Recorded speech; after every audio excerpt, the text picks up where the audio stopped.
Guys, doctor Devendra Rathore here. Welcome to modern health and nutrition. आज हम बात करेंगे आयरन डेफिशिएंसी एनीमिया से होने वाला जो हेयर लॉस होता है वो किस तरह का दिखता है। पर्टिकुलर अगर हम देखें, आयरन डेफिशिएंसी जो एनीमिया होता है वो एक तरह से मेल पैटर्न हेयर लॉस या फीमेल पैटर्न हेयर लॉस जैसा ही दिखता है। अगर इसमें जो कारण होता है वो अगर देखा जाए तो आयरन का डेफिशिएंसी होना, मतलब ऑब्वियसली आयरन और हीमोग्लोबिन की डेफिशिएंसी होना एकमात्र एक रीज़न हो सकता है। स्पेशली अगर देखा जाए तो फीमेल में स्पेशली ये सबसे ज़्यादा देखने को मिलता है।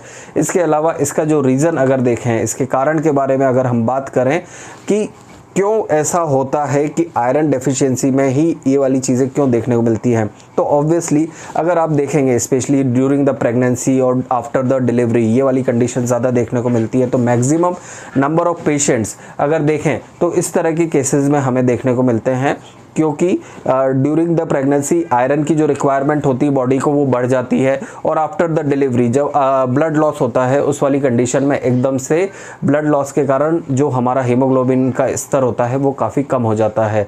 ठीक है, तो उस वाली कंडीशन में हमें हेयर लॉस की कंप्लेंट्स देखने को मिलती है। लेकिन ये वाली कंडीशन अगर देखा जाए तो DST जैसी ही देखने को मिलती है, सिमिलर रहती है। लेकिन ट्रीटमेंट के साथ अगर हम देखें, विदाउट ट्रीटमेंट या ट्रीटमेंट अगर इसका लेते हैं, स्पेशली न्यूट्रिशनल सप्लीमेंट्स और न्यूट्रिशनल डेफिशिएंसी को अगर हम करेक्ट करते हैं तो इसके रिजल्ट हमें देखने को अच्छे मिलते हैं। न्यूट्रिशनल डेफिशिएंसी और न्यूट्रिशनल सप्लीमेंट्स में क्या, आयरन को रेप्लिश कर दीजिए, डाइट अच्छी रखिए और साथ ही साथ होम्योपैथिक मेडिकेशंस और होम्योपैथिक ट्रीटमेंट स्टार्ट कर सकते हैं इस वाली कंडीशन में। तो ये कुछ पॉइंट्स रहते हैं जो कि आयरन डेफिशिएंसी एनीमिया से ट्रिगर्ड हेयर लॉस में हमें करना पड़ता है।